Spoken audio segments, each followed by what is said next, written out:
আজকের এই ভিডিওতে আমরা আলোচনা করতে চলেছি রায় ও মার্টিন প্রশ্নবিচিত্রার ষষ্ঠ শ্রেণীর প্রথম পরীক্ষায় মূল্যায়ন 2026-এর ভূগোল বিষয়ে যে 7 থেকে প্রশ্নপত্রটি রয়েছে অর্থাৎ Diamond Harbour high school HS বিদ্যালয়ের সমস্ত প্রশ্নোত্তরগুলি সমাধান করব। প্রশ্নপত্র সমাধান করার আগে বলে দেই, তোমরা যারা আমাদের চ্যানেলে নতুন অবশ্যই চ্যানেলটি সাবস্ক্রাইব করে পাশে থাকা বেল আইকনটি অল করে দেবে। প্রথমে তোমাদের একেইটা আছে সঠিক উত্তরটি বেছে নিয়ে লেখো। একে আছে ভারতের একটি পশ্চিম বাহিনী নদী নাম, এটা হবে নর্মদা।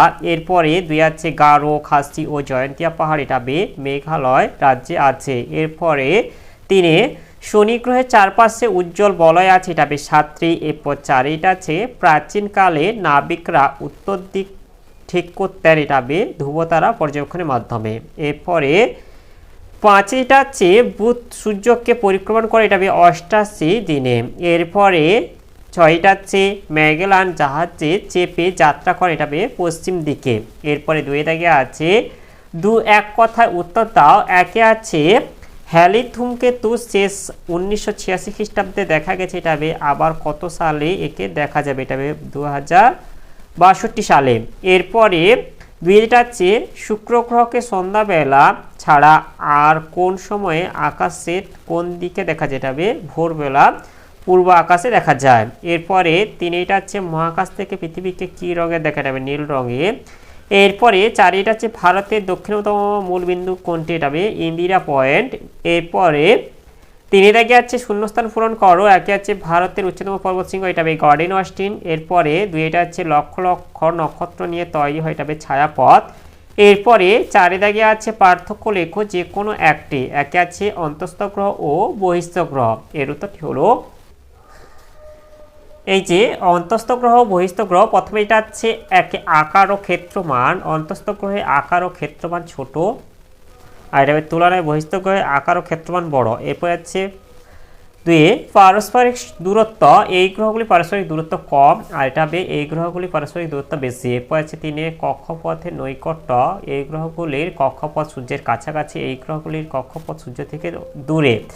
এরপর আছে উষ্ণতা, এই গ্রহগুলির উষ্ণতা সূর্যের নৈকট্য হেতু বেশি, এটা হবে এই গ্রহগুলি সূর্য থেকে দূরে অবস্থিত হওয়ার জন্য খুব শীতল। এরপর আছে উপগ্রহের সংখ্যা, এদের উপগ্রহের সংখ্যা কম, এদের উপগ্রহের সংখ্যা বেশি। এরপরে 2টা আছে পশ্চিম ঘাট পর্বতমালা ও পূর্ব ঘাট পর্বতমালা, এর উত্তরটি হলো এই যে পশ্চিম ঘাট পর্বতমালা আর পূর্ব ঘাট পর্বতমালা। প্রথমে যেটা হচ্ছে অবস্থান পশ্চিমে আরব সাগরের উপকূল বরাবর বিস্তৃত, এটা হবে পূর্বে বঙ্গোপসাগরের উপকূল বরাবর বিস্তৃত। এরপর আছে অপর নাম, এর অপর নাম সাহাদ্রি, এর অপর নাম হচ্ছে মলায়াদ্রি। এরপরে সর্বোচ্চ শৃঙ্গ, সর্বোচ্চ শৃঙ্গের নাম হলো আনাইমুদি, এটা হবে সর্বোচ্চ শৃঙ্গের নাম হচ্ছে আর মাকন্ডা। এরপরে আছে গড় উচ্চতা, গড় উচ্চতা হচ্ছে 1000 মিটারের বেশি, এটা হবে গড় উচ্চতা 450 থেকে 600 মিটার। এরপরে 5 দাগে যেটা আছে নিচের প্রশ্নগুলির উত্তর সংক্ষেপে লেখো যে কোনো দুটি। প্রথমে এটা আছে ভারতের অক্ষাংশ ও দ্রাঘিমাগত অবস্থান উল্লেখ করো, এর উত্তরটি হলো এই যে ভারতের অক্ষাংশগত অবস্থান ভারতের মূল ভূখণ্ড দক্ষিণে 8 ডিগ্রি 4 মিনিট উত্তর অক্ষরেখা থেকে উত্তরে 37 ডিগ্রি 6 মিনিট উত্তর অক্ষরেখা পর্যন্ত বিস্তৃত, আর দ্রাঘিমাংশগত অবস্থান হচ্ছে পশ্চিমে 68 ডিগ্রি 7 মিনিট পূর্ব দ্রাঘিমা রেখা থেকে পূর্বে 97 ডিগ্রি 25 মিনিট পূর্ব দ্রাঘিমা রেখার মধ্যে ভারত অবস্থিত। এরপরে 2টা আছে টিকা লেখো বামন গ্রহ, এর উত্তরটি হলো এই যে সৌরজগতের কিছু জ্যোতিষ্ক আছে যেগুলি গ্রহের মতো গোলাকার এবং নির্দিষ্ট পথে নির্দিষ্ট সময়ে সূর্যের চারিদিকে ঘোরে, এরা সূর্যের আলোয় আলোকিত ও উত্তপ্ত হয়, কিন্তু এগুলি অত্যন্ত ছোট বলে গ্রহের মতো নিজের কক্ষপথের আশপাশের মহাজাগতিক বস্তু সরিয়ে দিতে পারে না। এইসব জ্যোতিষ্ককে বলা হয় বামন গ্রহ, উদাহরণ প্লুটো, এরিস, সেরেস ইত্যাদি। এরপরে 3টা আছে প্রতিবেশী দেশ কাকে বলে, ভারতের প্রতিবেশী দেশগুলির নাম লেখো, এর উত্তরটি হলো এই যে আমাদের বাড়ির আশপাশে যারা থাকে তাদেরকে আমরা যেমন প্রতিবেশী বলি, ঠিক তেমনি কোনো দেশের আশপাশে অবস্থিত দেশগুলিকে ওই দেশের প্রতিবেশী দেশ বলা হয়। ভারতের প্রতিবেশী দেশগুলির নাম হলো 1 চীন, 2 নেপাল, 3 ভুটান, 4 পাকিস্তান, 5 আফগানিস্তান, 6 বাংলাদেশ, 7 মায়ানমার, 8 শ্রীলঙ্কা ও 9 মালদ্বীপ। এরপরে 6 দাগে আছে নিচের প্রশ্নগুলি 7-8 লাইনে উত্তর দাও যে কোনো দুটি। এটা আছে কোনো জিনিসের ওজন পৃথিবীর মাঝ বরাবর অর্থাৎ নিরক্ষরেখায় যা হয় 2 মেরুর কাছে তার বেশি হয়, কারণ ব্যাখ্যা করো। এর উত্তরটি হলো, এর উত্তরটি আমি বলে দিচ্ছি, তোমরা এটা খাতায় লিখে নেবে। বলবে যে পৃথিবী পুরোপুরি গোল নয়, 2 মেরুর দিকে কিছুটা চাপা। এর ফলে পৃথিবীর কেন্দ্র থেকে মেরু অঞ্চলের দূরত্ব কম এবং বিষুবরেখার দূরত্ব বেশি। আমরা জানি অভিকর্ষজ ত্বরণ বা টান দূরত্বের বর্গের ব্যস্তানুপাতিক, অর্থাৎ দূরত্ব যত কম টান তত বেশি। তাই পৃথিবীর কেন্দ্রের কাছে থাকায় মেরু অঞ্চলে অভিকর্ষজ টান বেশি হয় এবং জিনিসের ওজনও বেড়ে যায়। এটাই তোমরা লিখে নেবে। এরপরে 2টা আছে পৃথিবীর গোলাকার আকৃতির 3টি প্রমাণ লেখো। এর উত্তরটি হলো, এই যে এর উত্তরটি,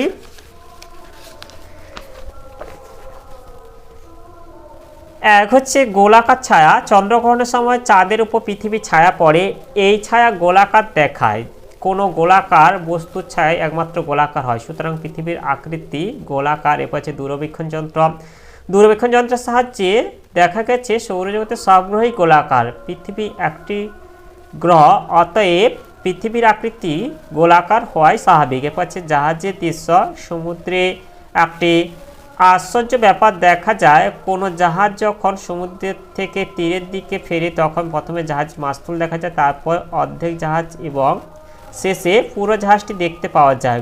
গোলাকার পৃথিবী গোলাকার সমুদ্রপৃষ্ঠের জন্যই এরূপ ঘটে।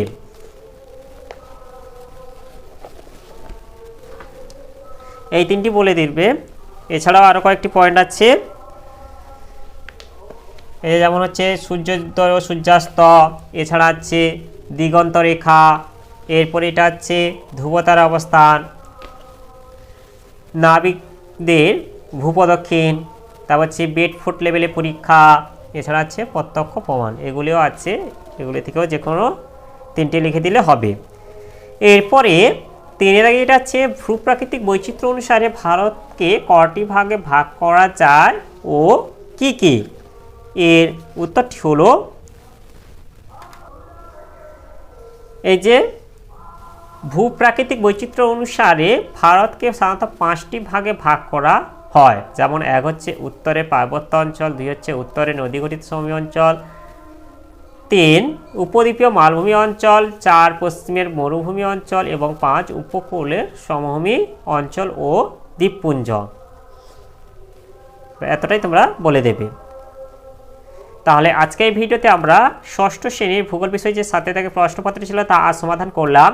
আর ভিডিওটি শেষ করার আগে বলে দিই, তোমরা যারা এখনো পর্যন্ত আমার চ্যানেলটিকে সাবস্ক্রাইব করোনি অবশ্যই চ্যানেলটি সাবস্ক্রাইব করে নেবে এবং এই ভিডিওটিকে বেশি বেশি করে লাইক, কমেন্ট ও শেয়ার করে দেবে।